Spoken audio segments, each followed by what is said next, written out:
Good morning everybody, le Dr André Dotto depuis la cour du palais communal de Conseil. J'espère que vous vous portez merveilleusement bien et que vous avez eu une excellente journée. Parlons aujourd'hui de la part de responsabilité que les masses ont dans ce qui se passe dans le monde, dans ce qui s'en vient. En fait, c'est toujours quelque chose d'autant plus bouleversant et déconcertant que de voir, par exemple pendant les périodes d'élection, que de voir toutes ces masses-là, toutes les masses dans tous les pays du monde qui se ruent aux élections avec la ferme conviction qu'elles seraient en train d'accomplir un devoir citoyen ô combien important et indispensable pour la bonne marche des États. Presque comme si ces masses-là, l'individu moyen avait quelque poids dans la détermination de qui sera à la tête de leur État, de qui guidera leur État. L'individu, leur ego est flatté. Chacun se dit, le citoyen moyen se dit, je participe à la décision de celui qui guidera notre nation, qui sera le maître incontesté de notre, de notre pays. Et oubliant qu'en fait, on ne prêtant pas assez d'attention au fait qu'en réalité, son vote n'a absolument aucun poids. Toutes ces élections ne sont que des mascarades, c'est du folklore. Et puis lorsque vous considérez, après, on pourrait se dire, peut-être que l'homme moyen, il ne s'en rend pas compte, il n'a pas les éléments pour pouvoir juger de cela, ce qui n'est pas vrai. Il faudrait tout simplement avoir le courage d'affronter les vérités qui dérangent, qui font mal. Et de faire 1 et 1 plus 1 est égal à 2. Pourquoi? Parce que les éléments, les informations, il y a assez d'informations concernant ces personnes qui au final se retrouvent à la tête des nations, à la tête des différents États de cette planète. Il y a toujours des scandales. Vous vous rappelez du décret divin sur la disponibilité perpétuelle de la vérité. Ces scandales-là doivent toujours finir par éclater, dans le sens que la vérité doit être disponible, de sorte qu'après, chacun puisse juger. Qu'il s'agisse de la France, de l'Angleterre, de tous les pays du monde en réalité. Il y a toujours des scandales, il y a toujours des journalistes courageux, de vrais journalistes d'enquête, chapeau à Carl Zero, qui réussissent, qui essayent quand même de dévoiler, de mettre au grand jour, de faire savoir, de jeter la lumière sur ces nombreuses pratiques qui sont le lot quotidien de beaucoup de ces journalistes. Et on sait assez bien qu'en réalité, ces politiciens ne sont que des marionnettes, qui n'ont presque pas de pouvoir, qui ne sont là que pour distraire les masses. Seulement, ça plaît aux masses. Les masses se disent, on l'a voté, on est convaincu de ci, convaincu de ça. Parfois, ces scandales même touchent carrément l'horrible, le désagréable. Les affaires de pédophilie en Belgique. Les masses ont fait un peu de bruit, bla, presque comme si elles avaient vraiment à cœur le destin ou bien le sort de ces enfants qui étaient tombés victimes de ces cercles de pédophiles. Mais après chacun, l'ego rappelle, l'ego vous dit, ça suffit comme ça, maintenant tu peux être tranquille, ta conscience ne te créera plus de problèmes. Tu as quand même marché, c'est bon, on recommence, on retourne à son quotidien, à sa routine quotidienne. Et puis aux prochaines élections, une fois de plus, on s'en va voter, ces mêmes personnes-là. Et en réalité, un humain qui est en soi assez de bienveillance, ou bien qui se donne la peine d'essayer de servir principalement le Créateur bienveillant qui est nécessairement présent, n'aurait pas normalement le courage d'aller voter, de participer à ces mascarades-là.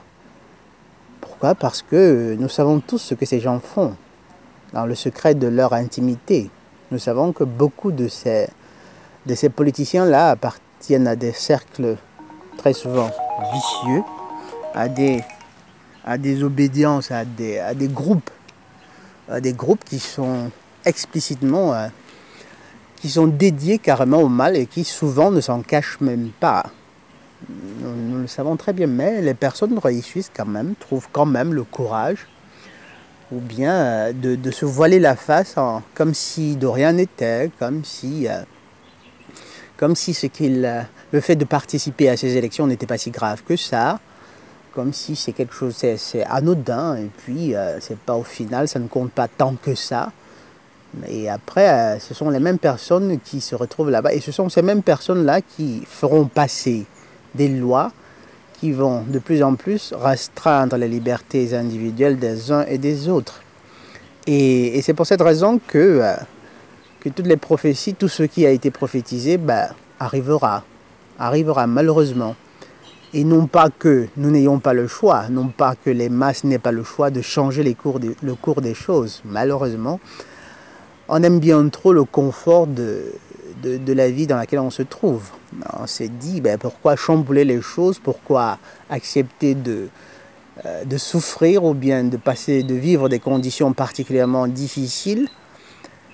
Et même si ces conditions, même si ce passage à travers des conditions difficiles pourrait s'initier une amélioration pour le monde, pour d'autres pays encore, non, absolument pas. On n'est pas prêt à consentir, à accepter ces sacrifices-là. Le comble, c'est quoi? Le comble, c'est que, choisissant la voie facile, les masses finiront par avoir comme répercussion, par avoir le comble de la difficulté, le comble de la peine, de la misère. Et petit à petit, vous voyez bien qu'ils commencent à préparer les masses. Predictive programming. Il y en a qui disent que le temps de l'abondance est fini, est passé, ou alors qu'on ne possédera plus rien et on s'en contentera. Est-ce que vous voyez l'arrogance avec laquelle ces gens-là nous annoncent ce qui s'en vient, ce qu'ils sont en train de préparer? Et vous dites-vous bien que s'ils le disent si fièrement, si clairement, si ouvertement, c'est parce qu'ils ont déjà mis en place les structures qui leur permettront de mater le gros de l'humanité et d'éliminer, je veux dire physiquement carrément, ceux qui essaieront de s'opposer de façon farouche et féroce à leur plan. Mais ça reste toujours quelque chose de particulièrement dérangeant que de voir qu'en réalité tout ceci se crée, tout ceci se fait avec le consentement des masses. Avec le consentement des masses. Les masses savent très bien que ces gens-là, ce sont des pervers, ce sont des pédophiles, ce sont des assassins parfois, mais les masses les votent, ce sont encore les masses qui les votent. Conscient de tout cela, de ce que font les politiciens, de ce que sont les politiciens, demain, lorsqu'ils reviendront encore, ces mêmes menteurs-là, à dire, vous savez, nous avons trouvé une super belle solution pour vous. Qu'est-ce que vous dites de vous insérer des puces électroniques sous la peau? Comme ça, il y aura plus de difficultés. Lorsque vous arriverez dans les hôpitaux, on n'aura pas besoin peut-être le patient inconscient, on n'aura pas besoin de chercher dans ses contacts pour trouver quelqu'un qui donne un compte rendu de son historique de santé. Tout sera déjà là. Vous n'aurez plus de problème du genre, vous arrivez à la caisse, vous avez oublié votre portefeuille parce que vous aurez tout. Et les masses, une fois de plus, accepteront tout cela.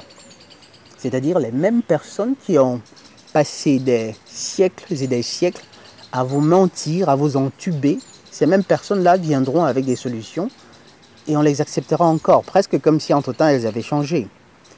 Et vous comprenez bien qu'on est foutu. Aujourd'hui, il y a de nombreuses sources historiques qui attestent du fait, par exemple, que ce soit pendant la Première ou la Deuxième Guerre mondiale, que tous ces soi-disant ennemis, Churchill, Adolphe, le barbu, le moustachu, que tous ces gens, en fait, travaillaient carrément dans le même camp. Ils travaillaient pour les mêmes personnes, Staline, Lénine, tous ces gens-là. Ils pouvaient, à l'apparence, aux yeux du monde, ils passaient pour des ennemis. Roosevelt, tous ces bons gens-là. Parce qu'on est des ennemis de tel, on va bombarder par-ci, on va bombarder par-là, mais dans le secret de leur intimité, ils appartenaient au même cercle qui sont en train de mener petit à petit l'humanité entière à l'abattoir. Et malheureusement, ce sera avec notre consentement. Vous comprenez bien que même si l'Éternel ou bien les bons anges, les bons esprits voulaient intervenir, ils n'en auraient même pas la possibilité. Pourquoi? Parce que l'humanité ne leur aurait pas donné leur consentement. Ou bien, au mieux, l'humanité aurait fait le mauvais choix entre-temps. Si vous choisissez délibérément de suivre le mauvais esprit, la mauvaise voie qui vous parle, ben, la bonne voie, elle n'a pas le choix. Elle ne peut que rester là, observer. Elle ne pourra pas, c'est votre choix, c'est le libre arbitre. Et donc, que de voir tous, à chaque fois je m'en émerveille littéralement. Et encore, on dirait peut-être dans les pays du premier monde, dans les pays industrialisés, bon, peut-être quelque part, on pourrait prendre en considération, prendre en compte le fait que, ben, après tout, ces pays sont industrialisés. Ils ont un certain degré de confort qui peut être suffisant pour les pousser à accepter justement le système en place. Mais dans les pays du tiers-monde où les conditions sont extrêmement déplorables, vous retrouvez exactement le même engouement pendant les élections en période électorale. Et c'est triste, c'est tragique, c'est pathétique, quoi. C'est-à-dire que vous avez des masses entières qui vivent dans des conditions les plus extrêmement déplorables et les plus pathétiques, mais qui réussissent à être assez imbéciles pour aller, le moment venu, aller voter pour ces mêmes politiciens qui leur ont construit, les ont mis dans ces conditions-là. Il arrive un moment où ce n'est plus vraiment, la chose n'est plus vraiment douloureuse, elle est simplement, elle est risible, cette condition-là, cette situation-là. Ces individus-là, au jour le jour, elles peinent, je veux dire, les masses dans ces pays du tiers-monde-là, au jour, elles peinent à vivre, elles ne font que survivre. Elles vivent dans des conditions désastreuses. À côté, elles peuvent voir leurs politiciens qui, par contre, vivent dans une aisance extrême, insolente même, on dirait, qui se tapent le luxe, par exemple, de ne se ravitailler qu'avec des produits venant de l'extérieur, même quand il s'agit de denrées pas nécessairement indispensables, pas des denrées de première nécessité. Mais elles réussissent le moment venu. Ces mêmes élites-là viennent leur dire, bah écoutez, votez-nous. Et que font les masses? Elles votent encore. Donc c'est vous dire à quel point cette imbécilité des masses ne se limite pas seulement au monde industrialisé. Et justement, comme je le disais, dans le monde industrialisé, peut-être qu'on comprendrait encore que les masses aient quand même un certain confort qui les justifie, pas nécessairement, mais qui les justifie en partie à vouloir quand même que les choses restent comme elles sont. Mais que dire des masses dans les pays du tiers-monde? Et je peux vous affirmer très, très clairement comme ça, sans le moindre doute au fond de moi, qu'en réalité, les politiciens sont certes des marionnettes, les politiciens sont certes des insolents, des incompétents, des malhonnêtes, des personnes de mauvaise foi, des personnes calculatrices, mais elles ne sont pas les premières responsables dans la déchéance de ce monde-ci. Ce sont les masses en premier. Et comme je le disais un jour dans une certaine vidéo, s'il fallait considérer un simple exercice mathématique, on arriverait exactement à la même conclusion. Dans tous les pays du monde, la classe politique ne représente on va dire quoi, 2%, 5%, 10% de la population générale. Le reste, ce sont les citoyens. Bon, disons 10% de politiciens, là encore, c'est une estimation par excès, 10% de masse qui peut-être ne participent pas encore aux élections, et puis il en reste 80, un minimum de 70%. Qui chaque fois vont voter pour des personnes qu'elles savent être des personnes malhonnêtes, des personnes de mauvaise foi, des personnes qui, parfois, visiblement même, servent une entité qui est dévouée à la destruction de l'humanité. Mais elles réussissent quand même à trouver le courage, je ne sais pas si on parlerait de courage ici, elles réussissent à être assez naïves, niaises et peut-être justement un peu imbéciles pour avoir le courage d'aller se présenter aux élections. Bah, tu fais quoi là?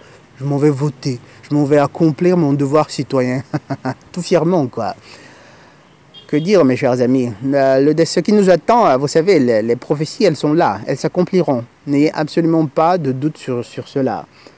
Quiconque n'est jamais, à tous ceux qui n'ont pas peut-être une culture biblique ou bien des textes sacrés, je vous exhorte à lire, à accorder au moins un peu de temps à ce fameux livre de l'Apocalypse.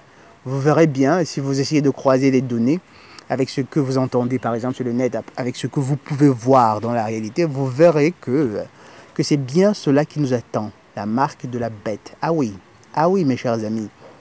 Ah oui, mes chers amis. Et malheureusement, ce sont les masses, elles sont en train de se faire conduire lentement mais sûrement vers l'abattoir. Et au final, on en arrive à se demander s'il faudra vraiment s'apitoyer sur leur sort. C'est triste, n'est-ce pas? Mais c'est bien ce qu'il en est. Le docteur André Dotto depuis la cour du palais communal de Conseil Sawabona et la paix de Ya.